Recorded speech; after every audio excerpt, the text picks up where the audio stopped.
With only a few weeks before the November 5th election, Donald Trump is more unhinged than ever before. George Conway is here to discuss the state of the Republican Party, his PAC that he's using to help defeat Donald Trump, and how the Republican Party moves forward. Welcome back to Defending Democracy. I'm Marc Elias. Let's get started. George Conway, thank you for joining us. Thanks for having me, Mark. So I want to start with kind of how maybe we got to the place we are. So after Donald Trump won in 2016, your name was floated as someone who might work in his administration. You turned that down and didn't do that. Yeah, I actually intended at one point to I was offered the job of head of the civil division of the Department of Justice. And I filled out all the forms. They ran my background check, and I was interviewing people who were going to work underneath me. I was interviewing together with the designated person who was nominated to be Associate Attorney General, Rachel Brand, and then with the Chief of Staff to the Attorney General, Jeff Sessions. And I was sort of far along there. And then I just started having this queasy feeling like I don't really want to work in this administration because I was just watching the shit show that was going on with the Russia thing, with the firing of Comey and the guy. It's just like the administration struck me, as I later put it, maybe infelicitously, in a podcast like a year and a half later, which got me into big trouble at home. But I saw what I saw was a shit show and a dumpster fire. And I just got to the point where I just couldn't do it. And so I didn't. And I was one of the best decisions I'd ever made, although it would have taken a year for me to get confirmed anyway. But so, I was somebody who wasn't a big Trump fan to start with in 2016. But I also wasn't a fan of a lot of other people. Originally I supported Ted Cruz because I thought he was the most intelligent one of the bunch, I'm embarrassed to say. And then, my wife got, the last person standing was Trump. My wife ended up being the campaign manager at the end. And I thought that Trump would be, Trump was green around the edges around politics, and he was kind of a wise ass and kind of egotistical, but so are a lot of other politicians. And I figured, the process, the fact of going into the White House and realizing the importance of the job to the country and your role in history and having good people around you would normalize him. And from the very beginning, I was like, this is what's going on with this guy. What is wrong with this guy? And so I didn't take the job, and I was puzzling over what is this man's problem? And sooner or later, I started reading stuff that I probably should have read a year before in 2016, with people writing about his psychological unwellness. And in particular, I came across this great article in Rolling Stone, of all places, by a the well-known academic psychological journal, and written by a very, very fine writer named Alexa Morris, and it was a pretty straightforward article. She just went through. It was basically, the title of the article was something like, "Does Donald Trump have narcissistic personality disorder?" And I didn't know what narcissistic personality disorder was. I didn't take psych. I took a cheap ass psychology course in high school, but I didn't absorb any of it, and I didn't know about the DSM and all this stuff that I now know a fair amount about. And she went through the diagnostic criteria in the Diagnostic and Statistical Manual of Mental Disorders, edition 5, the 5th edition, for narcissistic personality disorder. And he checks every box. The grandioseness. And I learned that from that. I started reading more about what the shrinks had to say. And even though the shrinks are kind of muzzled by the Goldwater rule, which is really garbage, but you should just tell people what that is. It's an offshoot of a news article or a magazine article. It was written in 1964 about Barry Goldwater, where some shrinks basically said Goldwater was nuts. It was so embarrassing to the profession that they basically created a rule that it's designed to keep them out of politics. It's designed to prevent people from diagnosing others from afar. But in this case, it really doesn't make any sense because we see Donald Trump. Donald Trump is the most observed person in the observable universe over the past several years, and so we know all about him, and we can see his behavioral characteristics.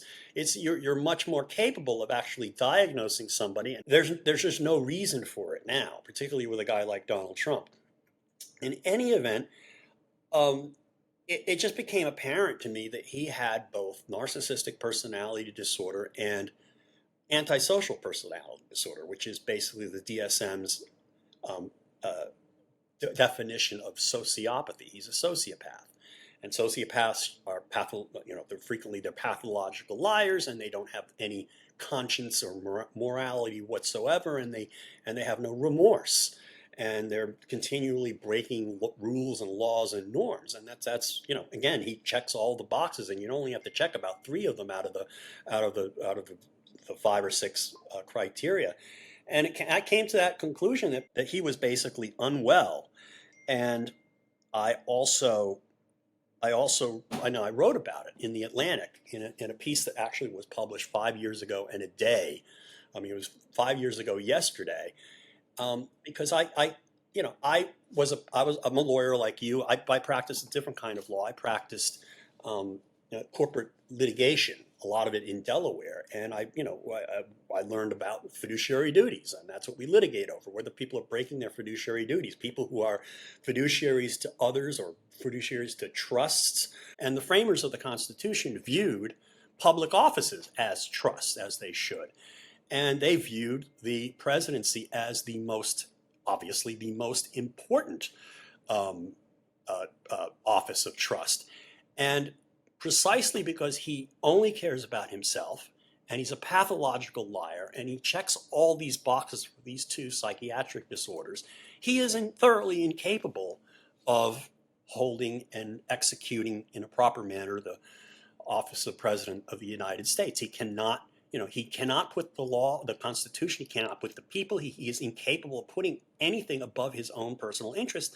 And we've seen that time and time again. I mean, we're seeing it now. We're seeing reports of how he was wanting to punish some parts of the country for not voting for him by withholding disaster aid. We saw it January 6th, where basically he didn't care that he lost the election.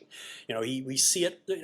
He is absolutely the last person you want to have authority over your own life. And in that regard, even if you look at the DSM and the definitions of the psychiatric or the personality disorders, and you say, well, we're not qualified to make an assessment, even though these things are written in plain English. You're not a doctor. I'm not a doctor.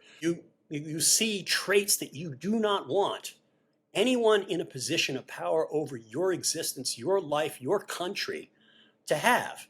And by plain terms of these characteristics, these diagnostic criteria, he checks basically all of them.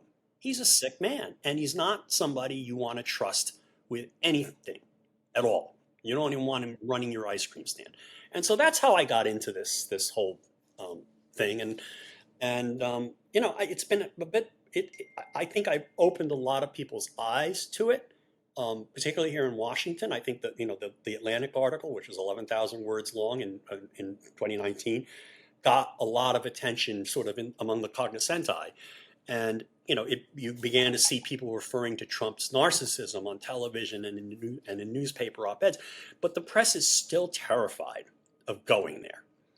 And I think that, and the result of that is the normalization of Donald Trump. This is why there's this double standard. So they've normalized him by not treating him as pathological, which he unquestionably is. And that's sort of the genesis of the PAC that I've been running. So this is the question that I wanted to have you on to ask you a lot of questions, but I think the biggest question that I have for you is, You are someone, and for people who don't know your background, you sell yourself a little bit short. You were a very accomplished lawyer at the most or one of the most prestigious law firms in America. You were a very successful Well, litigator. thank you. You Thank you. I want to litigated go to your podcast more often. Thank you. to the U.S. Supreme Court. And you were a conservative. You were an active conservative. You were in the Federalist Society. You were at the top echelon of the legal profession. And what I guess I don't understand is by 2018, certainly you had started an organization, I think called the Society for the Rule of Law, Right. It that was then tried. called Checks and Balances, but yeah, we've since renamed it. Absolutely. Okay, and but yet it feels like what you saw so clearly, so many others who are smart people, like they're not, I think the left sometimes they make a mistake in thinking, oh, these are just a bunch of, Rudy Giuliani, Jenna Ellis characters. That's not true. There are a lot of well-respected conservative lawyers and conservative political figures. Ted Cruz, not a dumb man, who have sort of do you think they don't recognize what you see, or do you think they recognize it and they don't care? Like, how should I, as someone who is not of that world, understand why everyone didn't say, yes, George, you're right? Well, I, that has been the thing that I've struggled with the most over the past few years. I still cannot believe how many people basically shut their eyes and their mouths to what they were seeing with their very own eyes and what they could hear with their ears. And there are a lot of things in play. I mean, there's just innate partisanship, not wanting to concede anything to people on the other side who they've kind of demonized over the years because they felt attacked by them. And there's a big part of it is just grift, straight out grift. I mean, people don't they I mean, Ted Cruz lives off of this, right? This is his career. He wants to be a podcaster more than he actually wants to legislate.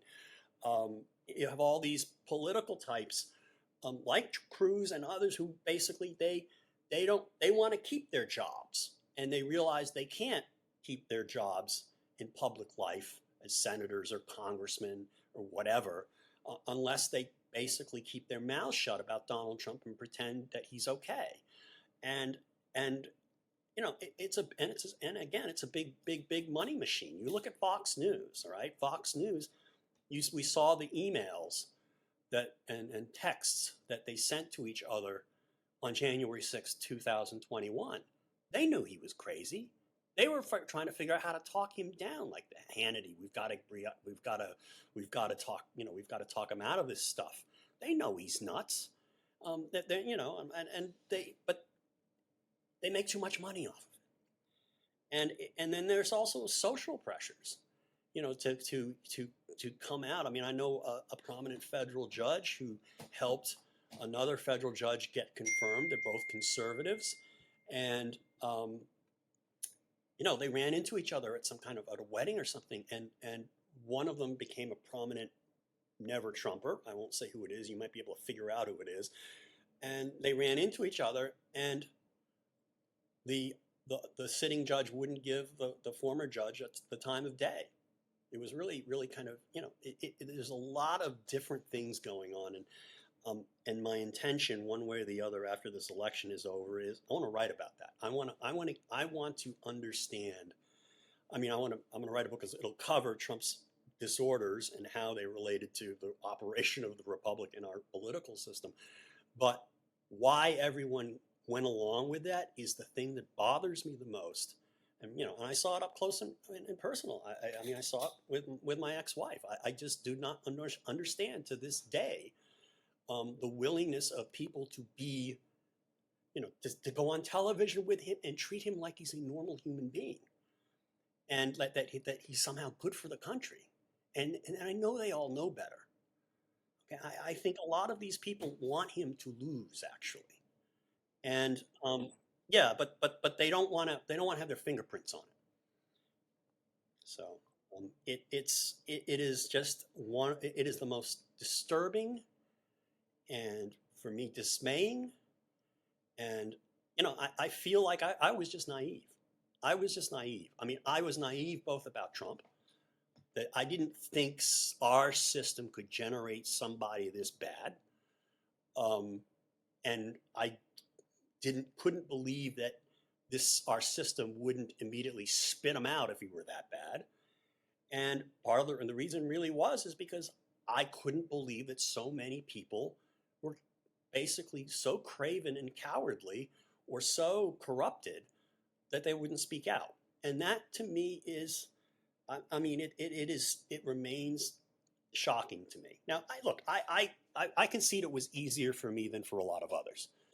Okay, because I'd say it was harder for you than most people. I think it was easier for me. I don't view myself as having any particular kind of courage or being, angelic or in any way or valiant in any way. I mean, I had an advantage over a lot of people, which is I worked for 3 decades at the law firm you mentioned, Wachtell, Lipton, Rosen and Katz. I don't need the money anymore. I didn't need the job in the in the Justice Department.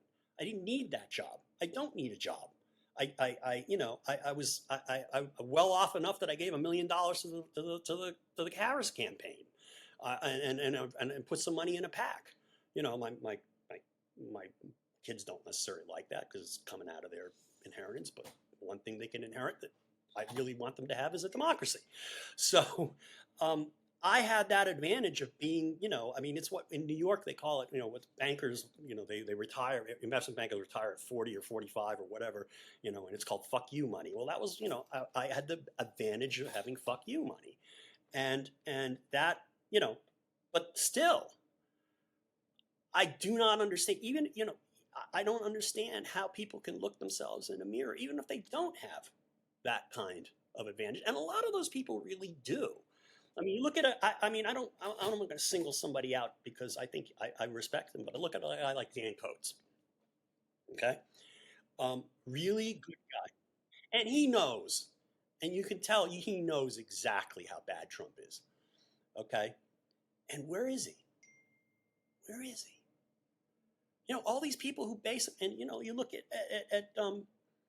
and again, I don't want to be critical of General Kelly, but General Kelly has spoken out to a modest extent. He has talked to the press about, he bought a book written by a bunch of psychiatrists to figure out, when he was chief of staff, he bought a book written by a bunch of psychiatrists to understand how Trump was crazy.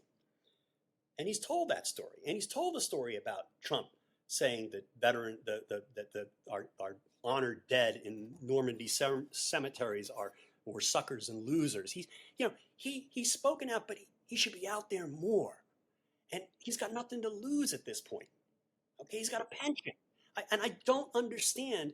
I get it if you're just a small minion and your life you basically have no other source of income. I can kind of accept that, but so many people just punted, and I don't know how they can look themselves in the mirror. And I think there's also an aspect of it, and I think I witnessed this up close, is that people don't want to admit they are wrong. Okay, I admit I was wrong to support Donald Trump in 2016. I was horribly wrong. It was a horrible exercise in judgment. I knew better. I should have known better. I should have paid more attention to what these shrinks were saying, for example. I should have. I was sort of baked into this partisan mindset, and then of course there was the fact that my wife was running that campaign, and so I root for my wife. But it's just, you have to at some point say, wait a minute, this isn't working out the way I thought. Reality isn't coming together the way I thought it would. Maybe I made a mistake in my line of thought, which is what happened with me. I struggled with it, but I came to the conclusion that there was something seriously wrong with the guy. What is it? And a lot of people won't do that, or even if they do it quietly to themselves, they realize that if they admit that they're wrong just a little bit with Donald Trump, if you admit you're wrong, you end up having to admit the next thing and the next thing, and then you realize how much you fucked it up. And people they're too embarrassed to say that. And they're too committed to say that. And I just hope that, what will happen in part, I think this is very true of a lot of the elites who support Donald Trump, but I also think it's true of ordinary voters. And one thing we can hope for on November 5th is there are enough of them out there who they don't have to go out and say, I'm voting for Kamala Harris. Thank God we're given a secret ballot. They can just say, okay, I'm going to fix this. And I was wrong. And they'll quietly cast a ballot for her. I'm hoping that there are these secret Harris voters. I think they're going to be. And I think it's one of the reasons why I think she's going to end up winning. But still, we're going to wake up on November 6th or, God, well, it's probably not going to be November 6th. They'll be counting votes for days and there'll be bullshit litigation that'll keep you busy. When it's all over, we're going to say, how the fuck did 75 million people vote for this guy anyway? I'll be right back with more of my conversation with George Conway, but please take a minute to subscribe to Democracy Docket's free daily and weekly newsletters. The link is in the show notes below. So this is my question. I spoke to Sarah Longwell, and she really illuminated some things for me that I had not really thought about. I was involved in representing President Biden in the post-election in 2020. Yep. We had a lot of success, and you did an amazing job. I appreciate that. You really did an amazing job. And I thought that the fever would break. I figured, all right, you know what? The one thing he's got going for him is he's a winner. But once he's not a winner, once he's a loser, and the world and the Republican base sees that he's a loser, and the elites see that he's a loser, the fever would break. But I thought that too. Yeah, I thought that too, and I particularly thought January 6th was going to be the end of it all. Yeah. But Mitch McConnell let him off the mat. And the fact that the Republicans did not go all in and saying this is wrong gave people the permit. They essentially gave people permission to forgive Trump. And these, these politicians were craven and cowardly. I mean, And you point to the media. You point to the media because one of the things that drives me crazy is, look, I think, you don't have to agree with me. I think you are a hero because you have been so full-throated and I think you have, given up a lot in that. I think Liz Cheney is a real hero. Liz Cheney was the number 2 House Republican. She probably right now would be the speaker. Honestly, if you think about it, if she had just played the game, she would be speaker right now. In a normal country with a normal Republican Party, she would be Speaker of the House. Absolutely. And she gave all of that up. Yep. She gave all of that up to tell the truth. Correct. And when you look at Elise Stefanik, who did the complete opposite, right? You look at what those incentive structures are. Right. And the fact is that I continuously find myself watching the media, and they are on the one hand, they sort of acknowledge that Donald Trump, they get very upset, for example, when Donald Trump attacks the media. But that is the third rail. We cannot allow that. Right. But they otherwise don't seem to say, just with no equivocation, what he is saying is a lie. What he is saying is absolutely insane.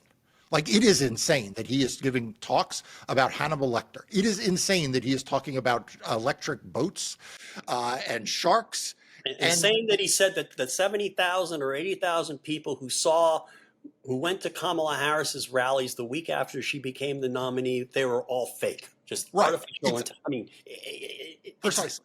Right. So why doesn't you're not psychoanalyzing the media, and you weren't a media lawyer, but what is it that the media seems to be unable to just say that he's I think it's partly the refusals to confront the pathological, and also it's the fact that there's been such a drumbeat from Trump of his insanity over the last 7 or 8 years. It's just not news anymore when he says something crazy.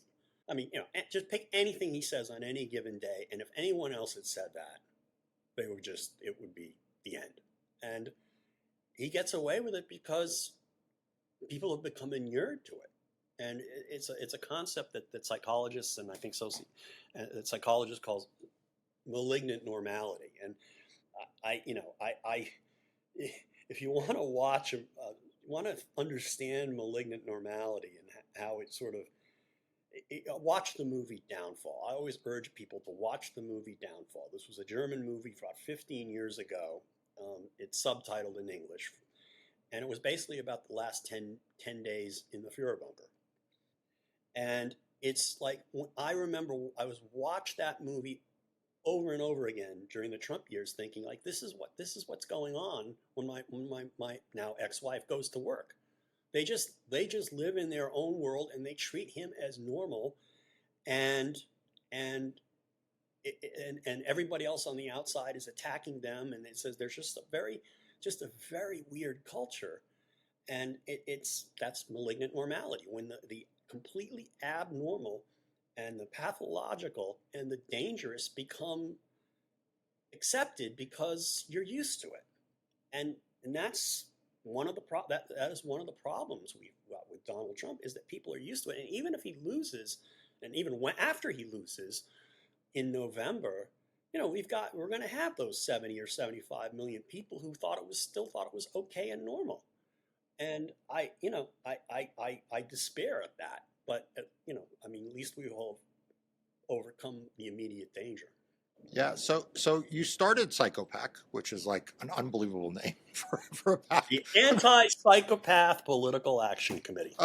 Okay, so you started this, and you've put your own money into it, as well as raising money from others. And the one thing I can say for sure is that there is no one who lives within the recesses of Donald Trump's head like you do. Like, he is clearly obsessed with you. You have clearly gotten to him. Like, you upset him to a high degree. And so my question is, like, is the goal here to throw him off his game, which you are doing, like you have done, by the way, in ways that I couldn't have even imagined. Like, you play a prominent role in introducing, I think, one of the people who sued him to a lawyer, right? Like, is the goal here that you are trying to mess with his head, or are you trying to persuade voters, or are you trying to shame elites? All of the above. Okay. When I started Psychopath, I had 4 objects in mind specifically. One is to explain Trump's psychiatric disorders. Second was to explain why his psychiatric condition is bad for the country and incompatible with the presidency.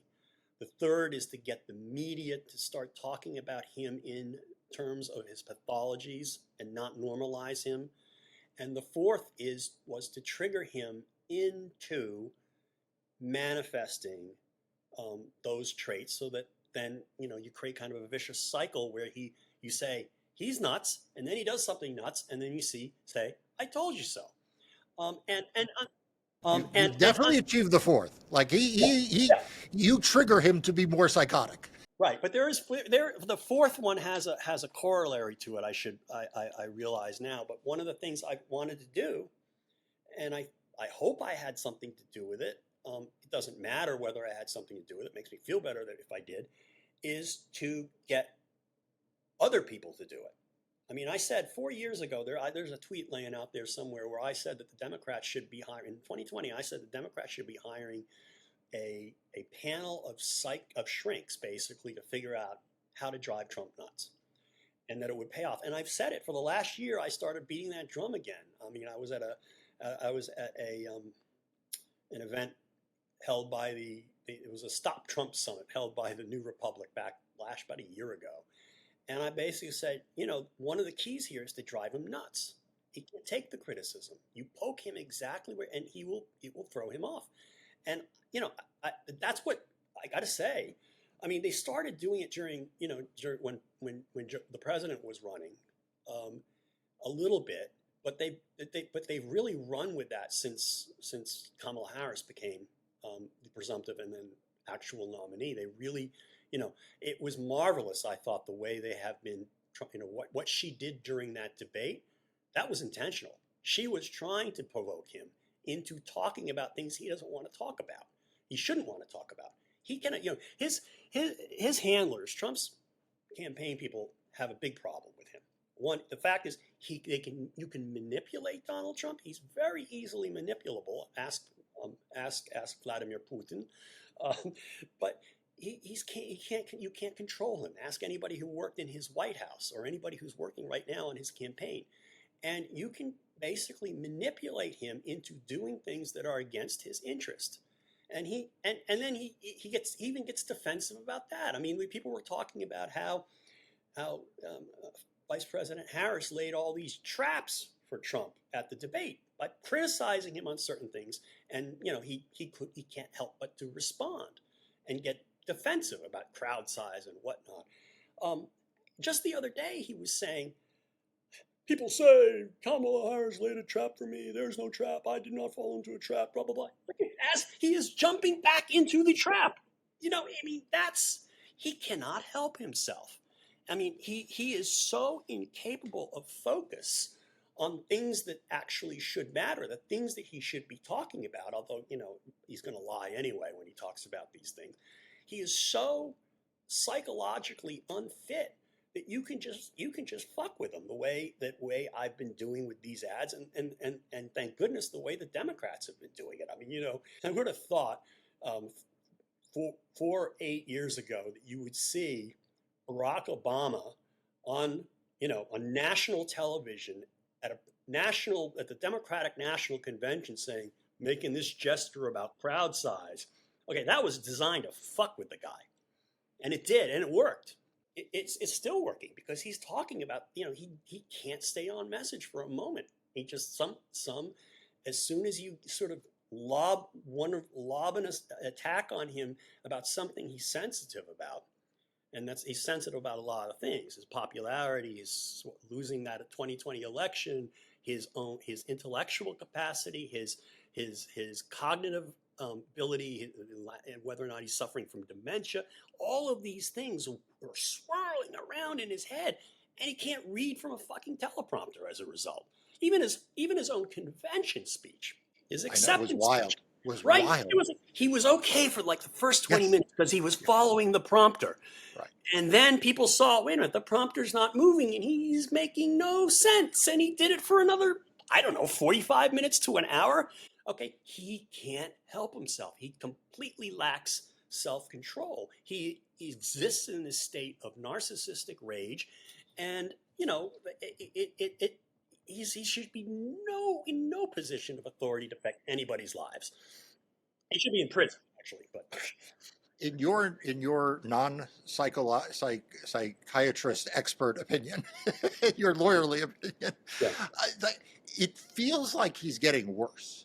Is he getting worse because the condition makes him worse, or is he suffering from dementia? All of the above. Because he's definitely worse than he was in 2016. All of the above. I think it's a combination of age. He doesn't get enough sleep, I'm sure. He's a terrible diet. He's aging, and he's also under a lot of pressure because he knows that this time he's not just running for president; he's running from prison. This is his only way out of his criminal convictions, is to be elected president, and in which case even I would agree, you can't incarcerate a sitting president. I know you went to some of the trial. Is it true he fell asleep at his own criminal trial? Because that seems that's weird. It is weird, but I think partly is first of all, I think his sleep patterns are erratic. I mean, a lot of mental health professionals point that out, and you can see it in the tweeting in the middle of the night. I mean, sometimes all of us wake up in the middle of the night, but he lives a nightmare at night, and I don't think he gets enough sleep. I don't think I don't think he's in the best physical condition, but I also think part of what he was doing there was he realized that he could actually get thrown in jail for contempt if he behaved in the wrong way. One way, I mean, she was held in contempt essentially 10 times, and sooner or later, he was going to end up, in the jail at 111 Center Street, 100 Center Street, or something. And he, and I think he kind of was tuning out. I think that was part of it. I think he was using his mental, what little mental abilities he has to kind of tune out. And I think he was also exhausted. Um, so I think that's part of what was going on there. But, he still managed to hurt himself in the courtroom with his antics. I mean, set aside the copious evidence, that there was. You think his demeanor or I don't think activity, I don't think his demeanor helped him. I don't think falling asleep in front of the jury and dozing off right? in front of the jury and then making faces every so often. No trial lawyer will tell you that's a good idea. But also, he caused his lawyers to do some inexplicable things that they. I mean, Susan Nichelas is a terrific lawyer, and even she was prone to it. They were basically, spending time making senseless attacks on witnesses that didn't really advance the ball for them, but satisfied the narcissistic urges and rages of their client. And I think some of that stuff backfired on them. I think the examination of Stormy Daniels went on for way too long, and it was way too meandering. And if you do cross-examination for too long, you get, and it's not confined to asking the yes or no questions that can only go one way, and you're just badgering the witness, and the witness is smart, the witness gets a free shot at you. And she's no dummy. Stormy Daniels, she gave it right back, and really, they did themselves some harm. I wrote about it in the Atlantic. I can't remember all the times they did it, but and then put that guy. They put some guy on at the end there to testify about what Michael Cohen had told him, and it was a disaster. That just backfired. They just did all sorts of stuff that backfired, and the truth that to go back to Stormy Daniels, they should have just said, yeah, they should have just did a 5-minute cross and got on and off, because it doesn't, what she says doesn't really matter. There was no point in contesting whether or not there was sexual activity going on. The question is whether he made the payments to cover up the claim. And so they basically should have said it doesn't matter what he did. I mean, he denies it. She says it happened, but let's focus on the issue in the case, which is the books. You're addressing something that I get asked all the time, and I'm curious your perspective, because you may know more Republican lawyers than I do, or you probably know more lawyers than I do. But I get asked all the time: does Donald Trump have bad lawyers?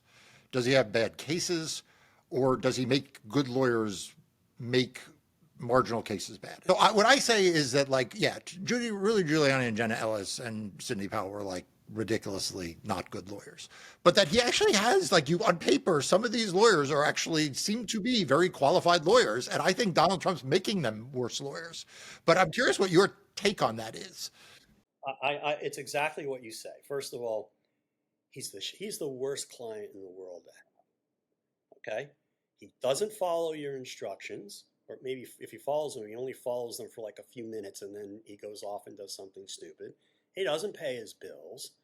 And as a result of that, a lot of people would not represent him. I remember way back in 2017, after Rod Rosenstein issued the special counsel appointment order, he began looking for personal counsel. And I was actually one of the people he consulted. I was sitting in my office at Wachtell Lipton, and my then wife calls me and says, "The president's going to call you in a few minutes. He wants to ask you about some lawyers." And sure enough, lo and behold, a few minutes later, Donald Trump calls my office, and I'm talking to the president of the United States he's asking me about my opinions about Ted Olson. Well, Ted Olson, it wouldn't work for him anyway, but about the former U.S. attorney out in Chicago, Dan Webb. He went through a whole list of people, and I gave him, to the extent I was in a position to give him opinions, I gave them. And there were 15 other people in the room. It was bizarre. The vice president was in the room. Jared was in the room. I mean, it was just the most bizarre thing. But the fact of the matter is that a lot of those very good lawyers that he mentioned would not represent him. And their partners certainly would throw a fit if they tried. And that's, because he's such a bad potential client, which is why he ended up with, a retired, semi-retired solo practitioner, Jim Dowd. Okay. And who was a good lawyer. That limits the number of people who will take him on. And people don't want to have their reputations besmirched by him. He occasionally gets some, but the lawyer he had who represented him at the first E. Jean Carroll civil trial was a criminal defense lawyer. He was a very smart, crafty criminal defense lawyer. And he, basically he quit after that case. Okay? He quit after that case. And, because basically the judge is saying to him, is he going to testify? Is he going to come? And Trump was making all sorts of statements about it publicly, and his lawyer clearly was advising him not to testify because his testimony would have been a disaster for him. He would have been blown to smithereens on cross. And basically, the judge started feeling sorry for the guy because he realized this guy had no control over his client. And so he basically, and then the trial in Manhattan on the criminal trial, the Stormy trial, I mean, they did some really bizarre things, basically because I don't think he would have tolerated it if they had not done it. And so he does all three things. One is he's such a bad client and that people don't want to work for him. So he gets fewer really good lawyers to work for him. And then the last is that he makes whatever lawyers he does have worse. Even if they are good, he makes them worse. And because they have to end up taking stupid positions and doing stupid things to please him. And that's he's his own worst enemy. Yeah. So in the remaining few minutes we have, I want to ask you about the future here. So let's assume that you are right and Kamala Harris prevails. And I know you are not, a regular insider anymore within the Republican Party establishment, but you're a pretty good observer of politics and politicians. What does the Republican Party do? I think the Republican Party may be in its death throes, and if Donald Trump loses. And here's the reason. This is my simple logic, not based upon anything that, any information that you don't have or that the rest of us don't have. But think of what happened here. He's taken the RNC. He fired they fired everybody at the RNC and made them reapply for their jobs. He moved the RNC down to Florida. He put his daughter-in-law in charge of it, and he merged it with his campaign. Now, what happens to political campaigns after the candidate loses? Poof. They disappear into thin air, like they never existed. All of a sudden, you had all these busy people with all the phone banks and all paper flying around and running all over the place in the top one, and then you have empty office space, and everybody goes their own separate ways. That's what could happen to the RNC because it basically has become a wholly owned subsidiary of the Trump campaign. And that's at the national level. Now let's look at the state level. There are literally these political bloodbaths going on in Michigan, Arizona, where you have the semi-normal MAGAs who are, they're just run-of-the-mill, spineless, craven Republicans who support Trump because that's their meal ticket and would support someone else if somebody else were in charge. And then the real, the Carrie Lakes and Laurel Loomer types and the MTG types, okay, who basically want to burn everything down, and they don't care. They don't actually care about winning elections. It's all this sort of performative nonsense, and those state parties are in a state of paralysis. And I don't know if there's a viable Republican Party or a viable Republican establishment after this is all over. What's wild is that, I have worked on lots and lots of campaigns. Yeah. And Chris LaCivita is not a dumb man. No, Susie Weil built the Republican Party of Florida into absolutely. a very, very formidable Yep. institution. And they did it because they understood the mechanics of winning elections. They understood Right. the strength Right. of, for example, vote by mail. They understood the importance of doing Right. field. They understood the the importance of, as you say, a strong party independent of a campaign, because that party over time Right. gets better and better and better from candidate to candidate to candidate. Right. And I don't know if they are just like not empowered, whether they have drunk the Kool-Aid, but like I don't understand why they are allowing Donald Trump to continue to badmouth vote by mail, to say I don't care if people vote, to do those things. I'll maybe end with your Because thoughts. they can't. As I said, you can manipulate him for little bits of time, but you can't control him. You can't script him. I mean, the only reason why we're here today was that he was scripted for a while, like for about 6 to 8 weeks before the 2016 election. He had started reading from teleprompters. I mean, he'd go off script occasionally, but that was the one time, and somehow my ex-wife got him to be disciplined, not 100%, but like he got him up to 70 or 80%, like he was like a real candidate for a few weeks.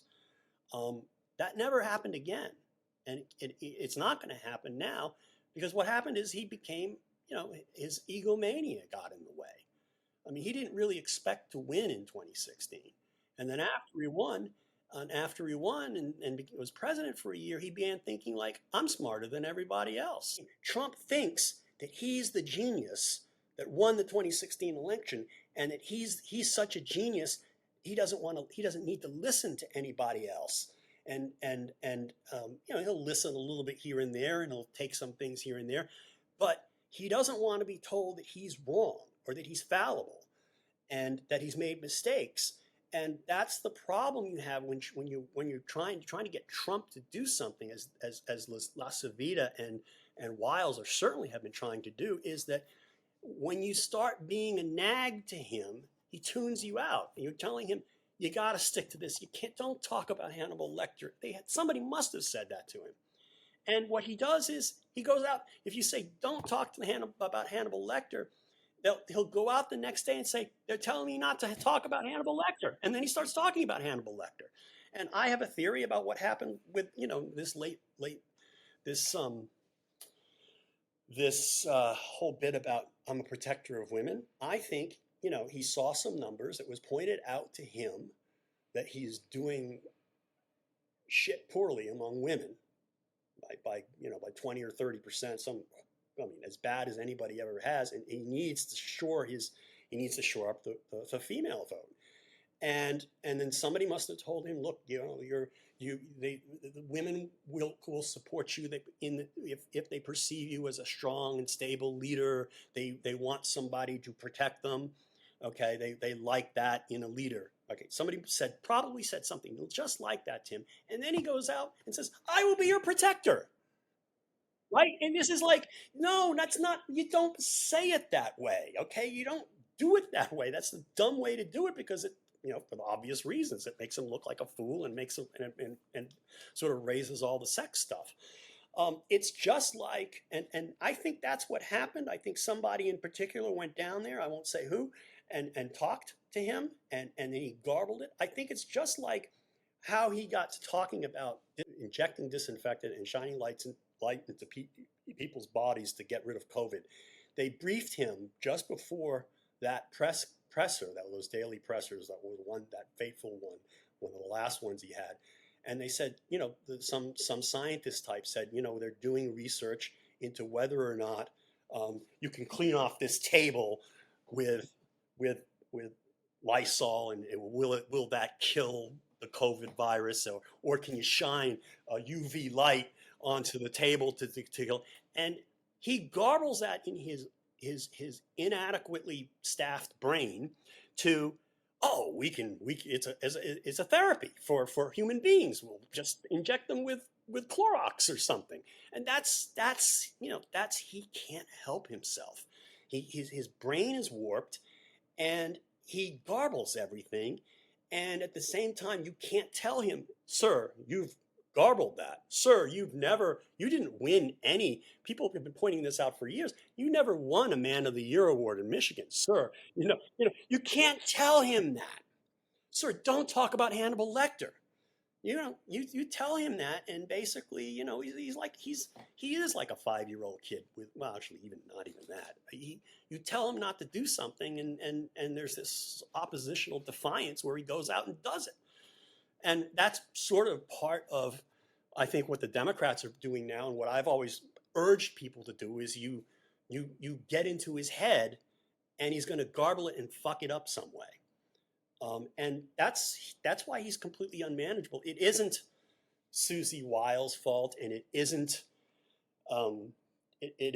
Chris LaCivita's fault. Although I have utter contempt for them for enabling this man, as I do with all these other people. I mean, they're doing it. They're not doing it because they believe in him. They're doing it because he's the only game in town, and they're doing it for the money. And the country be damned. And that's the sad thing about it all. That is the sad thing about it all. And it is the reason why I wanted to have you on, because you are someone who is putting the country first, and you have done that consistently. And you have my admiration and gratitude. And I know you have the admiration and the gratitude of millions of Americans. One of the things I always tell folks is that 20 years from now, when this moment is past, your children and grandchildren are not going to ask you where you stood on marginal tax rates. Yeah. They're not going to ask you about what inflation was like in 2024. They're going to want to know, when democracy was at stake, what did you do? Not how did you feel, not what did you read, but what did you do? And you're going to be able to tell people that you did everything you possibly could when democracy was at stake. I still feel like I haven't done everything I can, but I'm getting there. You are. So thank you for joining me today, and thank you for everything you're doing. Well, thank you, and thank you for what you do. Thanks for joining. To stay up to date on the latest voting rights and democracy news, make sure you're subscribed to Democracy Docket's free daily and weekly newsletters. We'll see you next time. Defending Democracy is a production of Democracy Docket, LLC.